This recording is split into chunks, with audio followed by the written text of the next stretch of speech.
Switching tracks, India has woken up to a new tax reality, what officials are calling GST 2.0.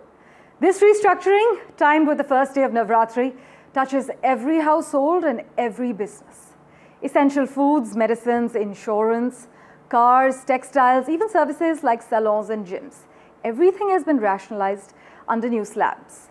The Finance Ministry says that this move could add 2 lakh crore rupees to the economy. There are lots of sectors that are benefiting, but let's just focus in on one sector for the moment, the automobile sector.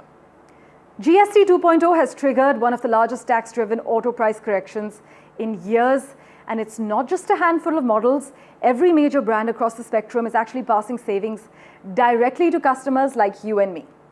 Let's actually start with Maruti Suzuki, India's mass market favorite. The Alto K10 drops by over 1 lakh rupees, the Espresso by 1.29 lakh, Swift, Desire and Brezza and Fronx between 84,000 rupees and 1.12 lakh rupees off. The graphic on your screen is about the luxury cars. We'll just get to that in a moment. Sticking to Maruti Suzuki for now. So even larger models like the Grand Vitara and Ertiga are down by 46,000 rupees to 1.07 lakh rupees. These are real numbers, not promises, hitting showroom floors today. Honda buyers aren't left behind. Two-wheelers like the Activa and Shine are seeing notable reductions, while Tata Motors is cutting over 1 lakh rupees on Nexon and Safari and up to 85,000 rupees on compact models like the Tiago and Punch. Meanwhile, Mahindra's Thar, Scorpio and XUV lineup over 1 lakh rupees off across the board. Moving on to Hyundai, well, Hyundai's Tucson now comes 2.4 lakh rupees cheaper. Meanwhile, the Creta, the Alcazar, the Aura and Grand i10 Neos, 70,000 rupees plus. Kia buyers enjoy Carnival slashed by about 4.49 lakh rupees, while the Sonet and Seltos savings exceed 1.5 lakh rupees. Meanwhile, Skoda is also offering discounts. Toyota, on the other hand, has cut the Fortuner rates by 3.49 lakh rupees, Velfire by 2.78 lakh rupees and Innova by over 1 lakh rupees. Now finally moving on to the luxury car brands. If I can just request our team to put up the Mercedes-Benz graphic. Mercedes is reporting up to 25 lakh rupees off. Audi Q8 is down by 7.8 lakh rupees. And the Range Rover, which is the flagship of SUVs, a staggering 30.4 lakh reduction. Combine that with dealer incentives, cash discounts, exchange bonuses, loyalty benefits, free insurance, low interest finance, and special festival trims, and buyers could be facing a storm of affordability.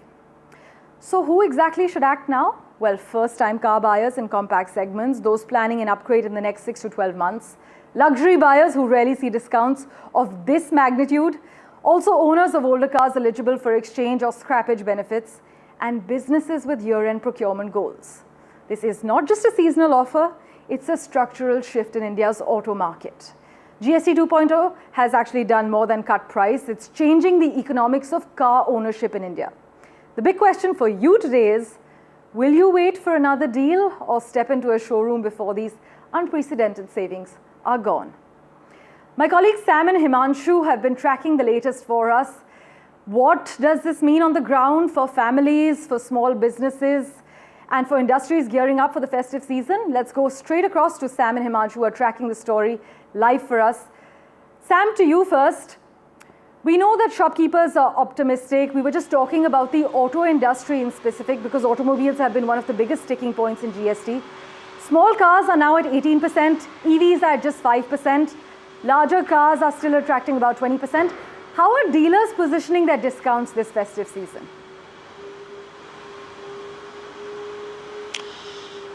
Well, Parameshwar, I come to you from the Kia capital on Chennai's OMR, and dealers are quite excited. They say ever since the GST reforms were announced, they witnessed a slump in bookings because customers wanted to wait till this comes into force so that they can get cars at a cheaper price. With festive season coming up from today, they're very optimistic that bookings will see a new high. Particularly first-time car buyers, families, many feel this will be the best time to go for their first car. And in this case of Kia, they say models like Sonet, have witnessed a 10% cut in taxes, and other SUVs, they say, have come down by 5%, and they say bookings could go up. With me, Niranjan, a fitness and health coach. Thank you very much for your time. What would this cut in GST for automotives mean largely? So I think this is a welcome move by the government to push more consumption, and it's definitely welcoming for the first-time car buyers. I think it's somewhere in the affordable range for the first-time car buyers.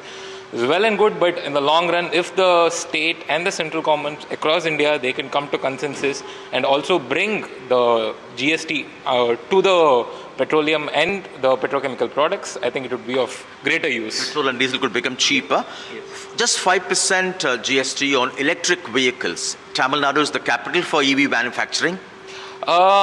See, I think talking about EV vehicles, I think it's a question of about mindset. Like if you were to ask me as a regular user, I've been using a petrol car ever since I learned driving. I think it's more about a mindset. Then you have the question of whether you have enough charging stations and all that. I think it's more from the consumption point of view and the usage point of view.